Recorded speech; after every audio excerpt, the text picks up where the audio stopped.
우리에게 계속해서 기도할 것을 요구합니다.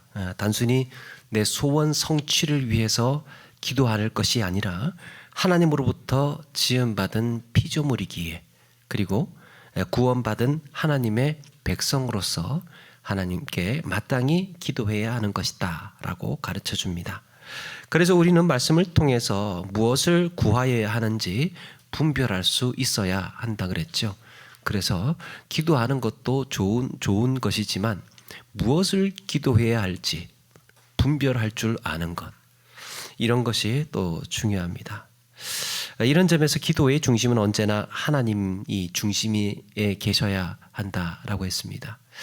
하나님께 순전한 마음으로 또 진심으로 기도한다라는 그 자체가 사실은 은혜로운 일이고 또 하나님께 기뻐 받으실 일이겠지만, 우리 신앙생활을 하면서 또 말씀을 보면서 좀 더 성숙한 기도, 또 좀 더 응답받는 기도, 하나님이 더욱 기뻐하시는 이런 기도를 위해서 기도가 어떤 것인지를 계속해서 우리 살펴보고 있습니다.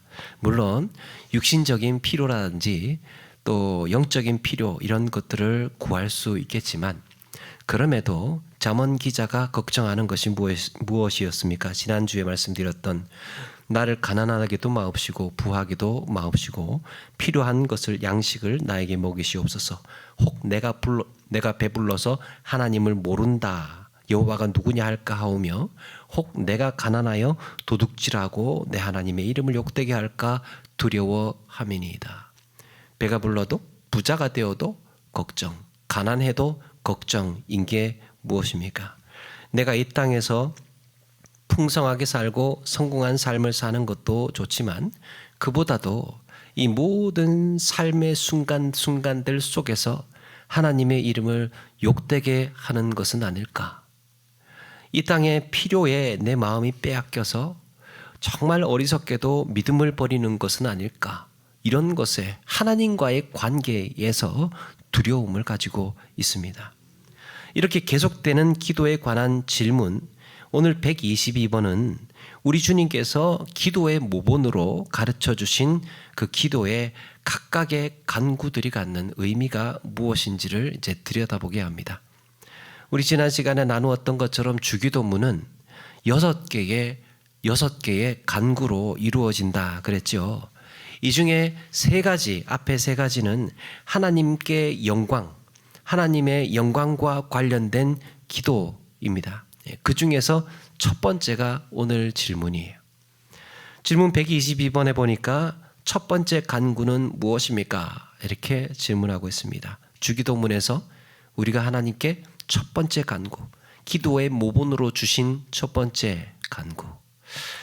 답을 보니까 이렇게 써 있습니다. 이름이 거룩히 여김을 받으시옵소서로 이러한 간구입니다. 무엇보다도 먼저 우리로 하여금 주님을 바르게 알게 하여 주옵시며, 주님을 바르게 알게 해 주옵시며, 주께서 행하신 일에는 주님의 권능과 지혜와 선하심과 의와 자비와 진리가 환히 빛나옵니다. 또 우리의 모든 삶을 지도하시고 우리의 생각과 말과 행동을 주장하셔서 주님의 이름이 우리 때문에 더럽혀지지 않고 오히려 영예롭게 되고 찬양을 받게 하옵소서. 이것을 이제 그 짧은 표현, 짧은 기도의 제목에 이걸 풀어서 이야기를 하면 이런 것들이라는 거예요. 오늘 고백에 보니까 무엇보다도 먼저 우리로 하여금 주님을 바르게 알게 하여 주옵시며 라고 했습니다. 주님을 바로 알게 해 주옵소서. 하나님께서 자신의 이름으로 자신을 계시하셨습니다. 우리가 하나님을 어떻게 하나님이라고 부르고 여호와라 부르고 하나님을 그렇게 인지하고 부르겠습니까? 이름 때문이에요.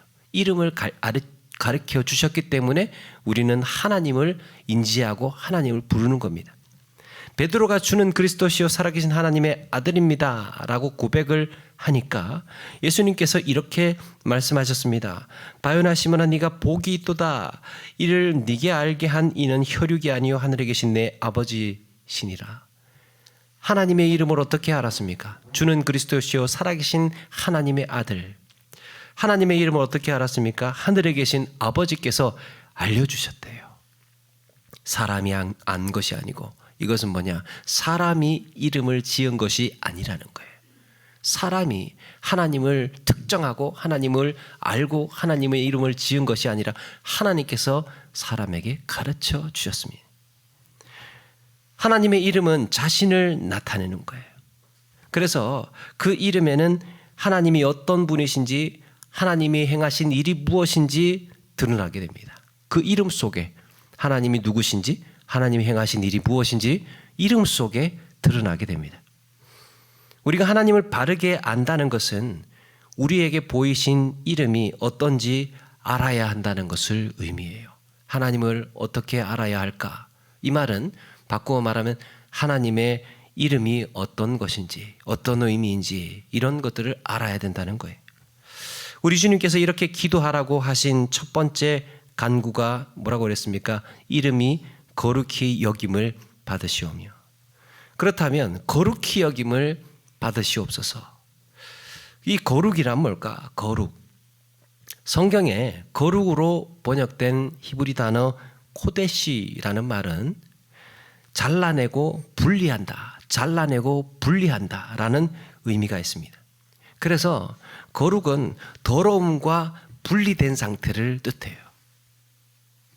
그런데 세상에 죄라든지 더러움에서 완전하게 분리된 이 존재가 어디에 있겠습니까? 완전 무결하고 완전 깨끗하고 순결한 사람이 어디 있으며 그런 생명이 어디에 있겠습니까? 거룩은 유일하게 하나님께만 있는 속성이에요. 그래서 기본적으로 하나님의 속성 중에 가장 첫 번째는 피조물과 분리된 존재라는 의미입니다. 거룩하신 하나님. 하나님은 유한하지 않고 피조물과 섞이지 않고 구별된 존재.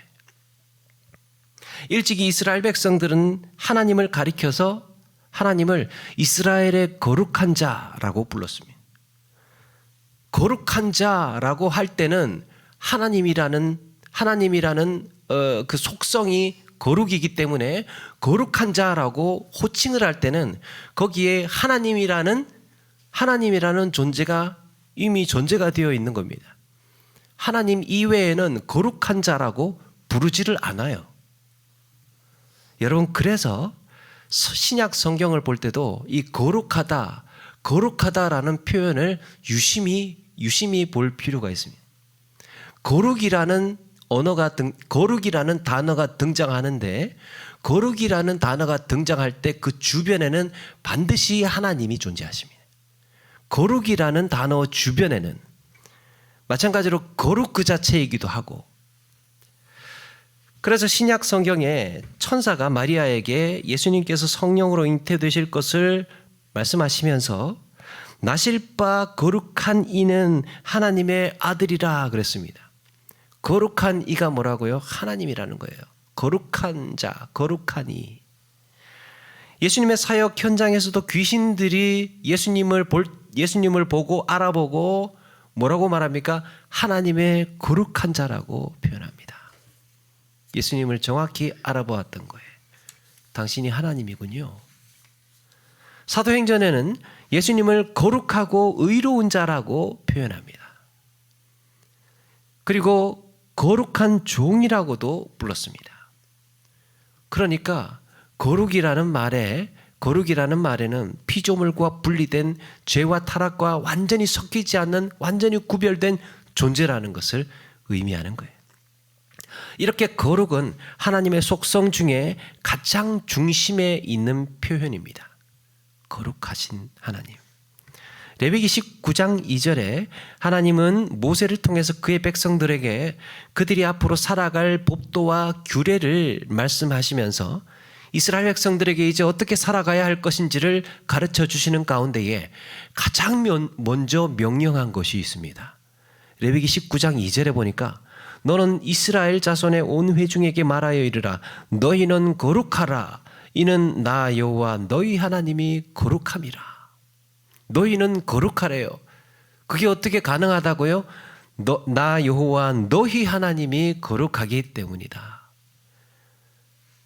그래서 이 세상의 모든 것은 그 자체로는 거룩하지 못합니다.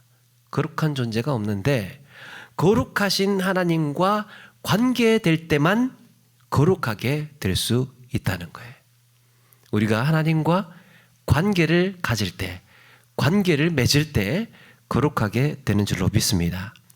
이런 점에서 일찍이 하나님은 이스라엘 백성들을 구별하여 택하셨어요. 그런데 하나님께서 이스라엘 백성들을 구별하여서 택하신 것만으로 이스라엘 백성들이 거룩해지는 것은 아니에요. 이스라엘 백성들이 어떻게 하나님과 관계를 유지할 수 있을까? 어떻게 관계 맺으며 살아갈 수 있을까? 하나님의 말씀을 지키는 조건이, 하나님의 말씀을 지키는 조건 속에서 거룩한 백성으로 살 수 있었습니다. 그런데 이스라엘은 불순종과 죄악으로 인해서 우리가 알다시피 하나님과의 온전한 관계를 맺지를 못했어요. 이런 가운데 예수님께서 이 땅에 오셔서 우리를 위해 대속의 제물이 되셨고 그를 믿는 자를 거룩하게 하셨습니다. 예수님으로 인하여서 우리는 거룩한 삶의 길이 열린 겁니다. 거룩하다라는 말에 뭐가 존재한다고요? 하나님과의 관계가 존재한다는 거예요. 거룩한 성도, 하나님과 관계된 성도라는 겁니다. 고린도전서 1장 30절에 너희는 하나님으로부터 나서 우리의 생명의 출처가 하나님으로부터 나서 그리스도 예수 안에 있고 예수는 하나님으로부터 나와서 우리에게 지혜와 의로움과 거룩함과 구원함이 되셨으니. 또 사도 바울은 로마서에서 은혜의 복음을 마무리하면서 나를 이방의 사도로 삼으신 것은 이방인들을 성령 안에서 거룩하게 하려는 일이라고 했습니다. 전도를요, 이방인들을 거룩하게 하려는 일. 그러니까 하나님께로 데리고 오는 거죠. 하나님과 관계 맺게 하는 것이죠. 그래서 자기의 사역을, 하나님께서 보내신 자기 사역을 이방인들을 성령 안에서 거룩하게 하려는 일이라고 했습니다. 우리 기도의 대상이신 하나님을 바르게 알기 위해서는 나를 거룩하게 하신 예수 그리스도를 믿음으로 고백하고 하나님과의 관계 맺기를 위해서 담대히 나아가야 합니다. 그래서 주님이 가르쳐 주신 기도의 첫 번째가 의미심장하죠. 내가 하나님을 대면할 때, 하나님의 이름이 거룩히 여김을 받으소서 고백하며 찬양하는 것입니다. 거룩하신 하나님입니다. 우리가 기도할 때요, 하나님 아버지와의 접촉점이 예수 그리스도를 통해서 이루어지는 것이지만 우리가 하나님 앞에 어떻게 나갈 수 있겠습니까? 예수님으로 인하여서 나갈 수 있죠. 그런데 여기에서 중요한 것은 예수님께서 우리에게 뭘 하셨느냐가 중요합니다. 그냥 단순히 예수님의 이름으로라기보다는 예수 그리스도의 구속의 속죄의 사역으로 인해서 우리가 어떻게 되었느냐가 중요하지요. 예수님이 우리에게 어떻게 하셨습니까? 어떻게 아버지께 나아갈 수 있는 길이 열린 겁니까? 우리를 거룩하게 하셨습니다. 예수님께서 우리의 우리를 정결케 하셔서 거룩하게 하셨다는 거예요. 그렇다면 거룩하신 하나님이라는 사실을 이제 우리는 어떻게 알 수 있을까? 하나님의 말씀과 하나님의 행하신 일을 통해서 알게 됩니다.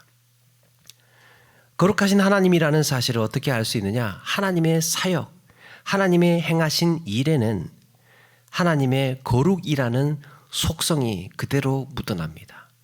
하나님께서 하신 일을 보면 우리를 회복시키고 정결케 하시고 죄를 사하시고 우리를 깨끗게 하시는 이런 일들을 하신 거지요. 하나님이 행하신 사역에 크게 두 가지의 이 기둥이 있습니다. 그게 창조와 구원이에요. 하나님께서 행하신 일. 하나님은 창조에서 하나님의 능력과 지혜와 선하심을 드러내셨습니다. 하나님의 능력과 하나님의 지혜와 선하심을 창조를 통해서 드러냈고, 그래서 창조를 보고 세상의 모든 것이 하나님께서 창조되었고 하나님께서 보존하신다라는 것을 알게 되는 겁니다. 이거는 인간의 어떤 존재도 이 세상을 이렇게 지을 수는 없다. 이렇게 조화롭게 질서 있게 온전하게 세상을 지을 수는 없다.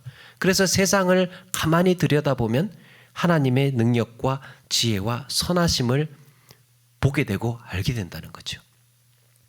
그리고 또 하나는 하나님의 구속사역에서 하나님의 구원사역에서 하나님의 정의와 자비하심과 진리를 드러내셨습니다. 그래서 우리는 그리스도의 사역을 통해서 하나님께서 우리를 구원하시고 성령으로 새롭게 하셨다라는 것을 아는 거예요. 구원을 통해서. 여러분, 우리는 거룩하게 하신 하나님께서 행하신 일들의 결과물이에요. 하나님께서 행하신 일들의 결과물입니다. 그렇지 않습니까? 우리가 지금 이렇게 사람으로 살고 있고 또 영원한 생명을 약속받고 구원받은 자로 살고 있지요. 하나님의 행하신 일의 결과. 하나님의 능력과 지혜와 선하심으로 내가 지음을 받았고 하나님의 정의와 또 자비와 진리로 구원받았습니다.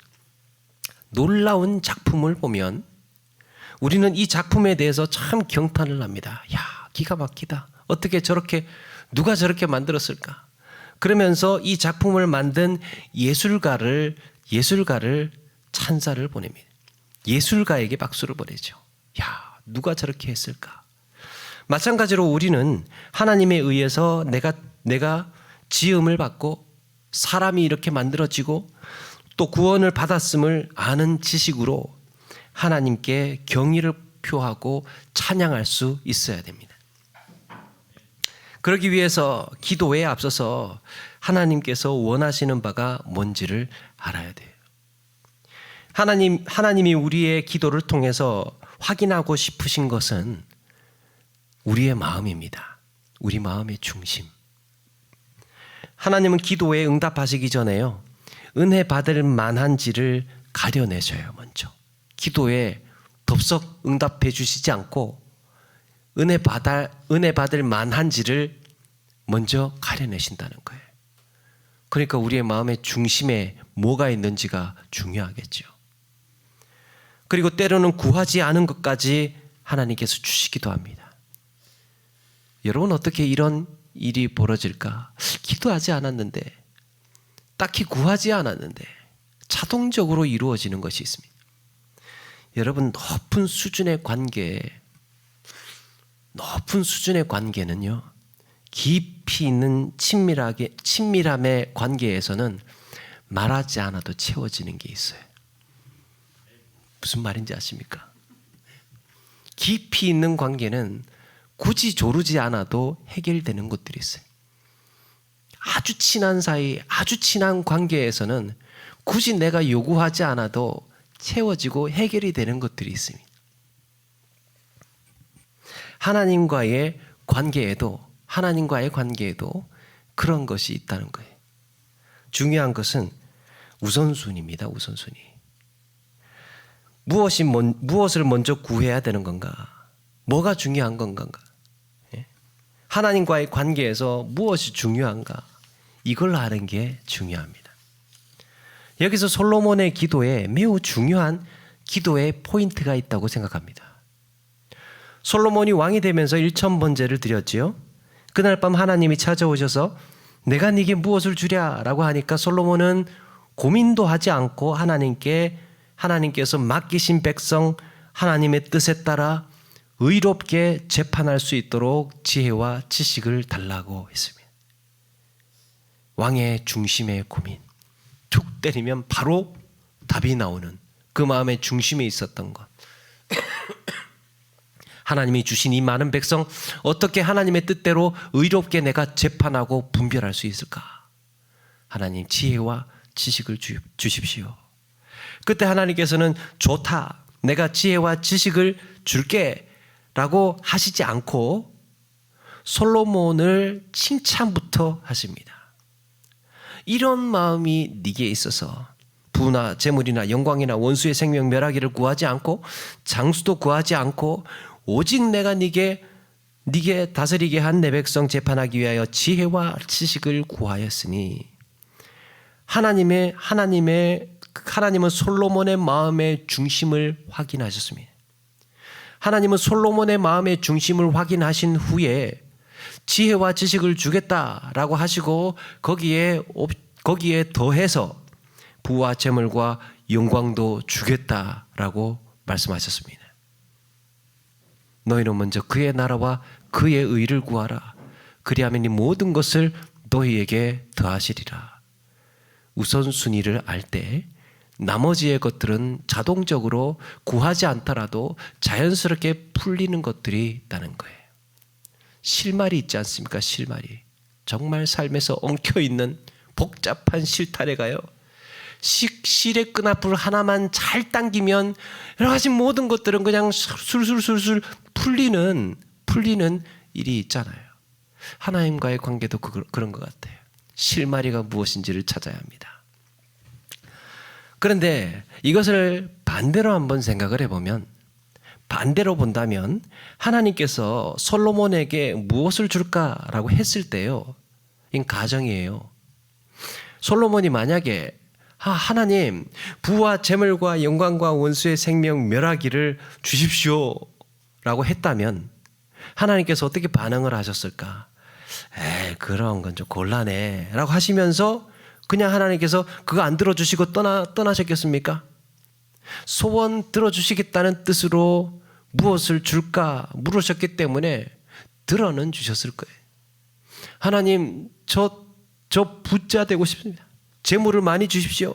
영광스럽게 왕이 되고 싶습니다 라고 했을 때 하나님께서 들어는 주셨을 겁니다.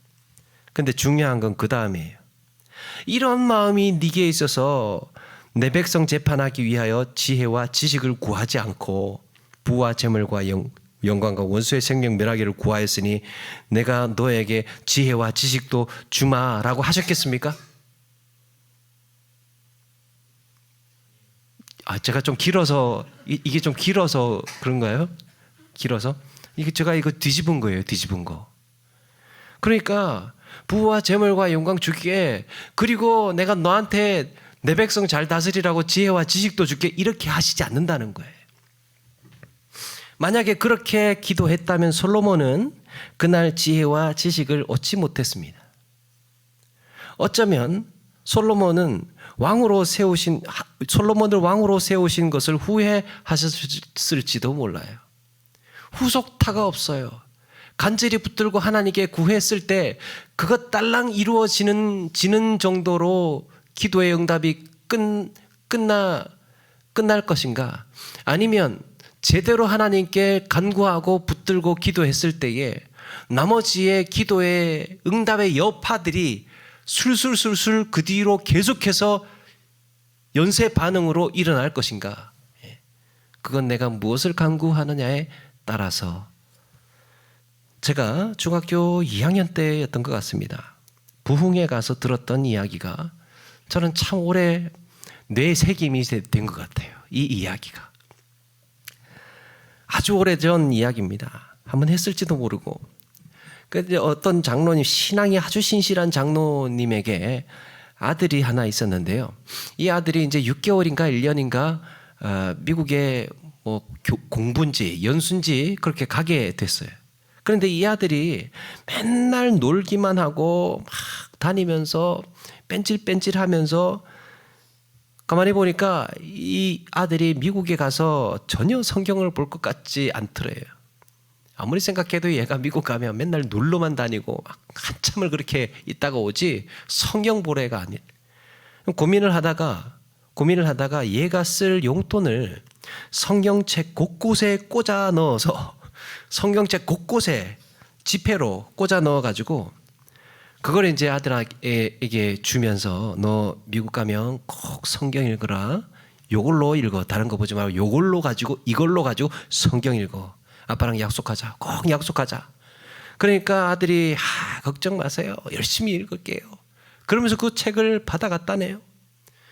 그래 이제 기본적으로 먹고 자고 겨우 할 수 있는 그 정도는 따로 준비를 해주고 이제 나머지 쓸 용돈은 나중에 주겠다고 하면서 아들을 보냈습니다. 한 보름인가 있다가 전화가 왔습니다. 아버지 용돈 떨어졌어요. 100불 보내주세요. 옛날에 100불, 200불 이렇게 이야기를 했죠. 그래서 100불 보내주세요.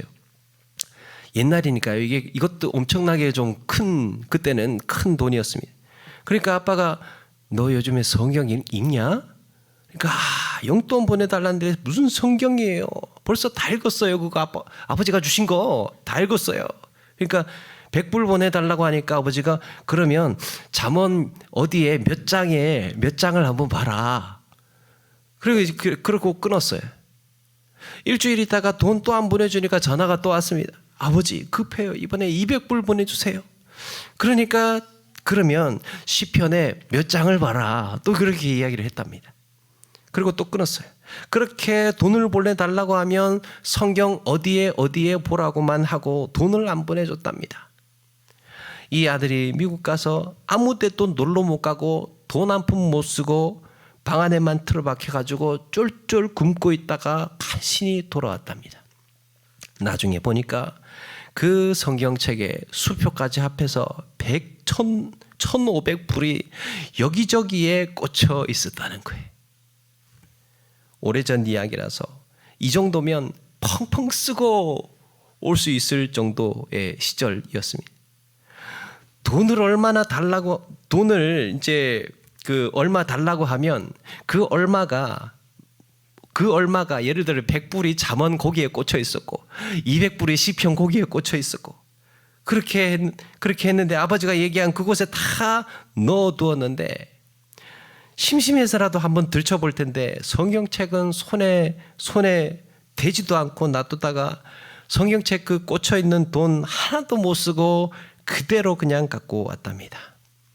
성경책은 아예 처음부터 트렁크에 그냥 구석에다가 깊숙이 박아놓고 꺼내 보지도 않았다는 거예요. 여러분 여기서 무엇을 알 수 있을까? 아버지와의 관계에 있어서 순종이라는 물꼬를 터야 소통이 가능해집니다. 가장 먼저 포문을 열어야 하는 물꼬가 있다는 거예요. 밑도 끝도 없이 하나님께 그냥 원하는 것을 달라고만 할 것이 아니고 내가 무엇부터 시작을 해야 되는지, 내가 하나님과의 관계를 트기 위해서, 하나님과의 관계를 열기 위해서, 기도의 문이 열리기 위해서 내가 어떤 태도와 어떤 자세를, 어떤 순종을 해야 할지를 우리는 깨달아야 한다는 거죠. 그게 예수님께서는 우리에게 가르쳐 준 기도의 첫 번째 간구가 거룩이라고 했습니다. 누군가 지식에 대해서 말을 했습니다. 사람이 안다고 하는 것은 안다고 생각하는 것이고 진짜 아는 것이 아니다. 진짜 아는 것은 그 아는 것을 쓸 줄 알아야 한다. 그 지식을 사용할 줄 알아야 아는 것이다. 예수님으로 인해 우리가 거룩하게 되고 하나님을 대면해서 간구할 수 있는 은혜를 얻었다면 우리는 단순히 거룩하다고 말만 할 것이 아니라 거룩함이 내 말에, 내 행동에, 내 삶에 배어나야 한다는 거예요. 그게 거룩한 자의 삶이에요. 그래야 이름이 거룩히 여김을 받으소서 고백할 수 있는 기도자라는 겁니다. 우리가 주님 앞에 나아갈 때에 하나님과 내가 대면할 때에 거룩한 자가 되어 있어야 된다는 거죠. 우리 주님은 이같이 너희 빛이 사람 앞에 비치게 하여 그들로 너희 착한 행실을 보고 하늘에 계신 너희 아버지께 영광을 돌리게 하라 그랬습니다. 우리의 착한 행실, 우리의 삶이요 하나님의 영광과 연결이 되어 있어요. 우리의 행실이 하나님의 영광과 연결이 되어 있습니다. 같은 말이지만 우리의 거룩한 삶이 하나님의 거룩과 연결이 되어 있어요. 단절되지 않기 위해서는 우리의 삶이 그리스도의 이름으로 거룩하게 하신 그 이름을 지키기 위해서 우리의 말과 생각과 행동에서 거룩한 삶이 준비되어야 한다. 거룩한 삶이 거룩한 기도를 이끕니다. 할렐루야. 거룩한 삶이 거룩한 기도를 이끌어가요.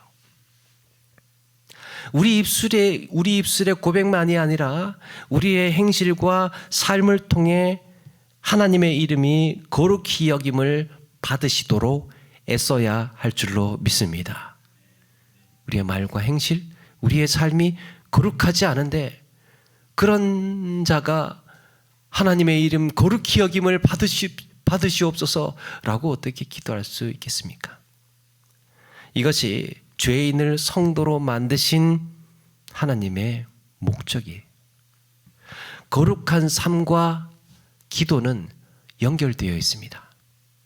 기도 따로 삶이 따로 있는 것이 아니고 거룩한 삶이 곧 기도의 힘을 만들고 기도의 능력을 만들어요. 삶은 그런 점에서 기도의 연속입니다. 기도하는 삶, 기도하는 자, 기도하는 사람, 기도의 사람은 곧 기도의 삶을 이야기하는 거예요.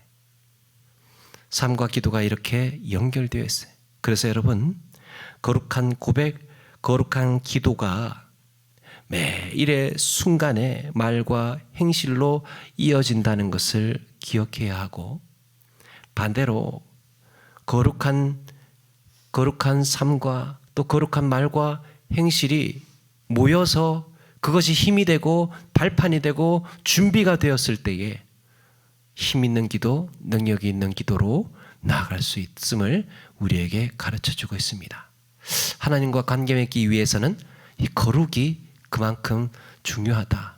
그러기 위해서는 내가 거룩한 삶으로 준비되게 해달라고, 하나님 앞에 부르짖을 때에 하나님과 소통의 물꼬가 트여서 정말 하나님의 응답을 받는, 또 여러 가지 구하지 않았던 것들까지 아름답게 이루어지는 이런 놀라운 축복과 은혜가 있는 저와 여러분 되기를 소망합니다. 부르심에 합당한 성도, 부르심에 합당한 기도에 합당한 성도로 이렇게 살아가시는 저와 여러분 되기를 주의 이름으로 축원합니다.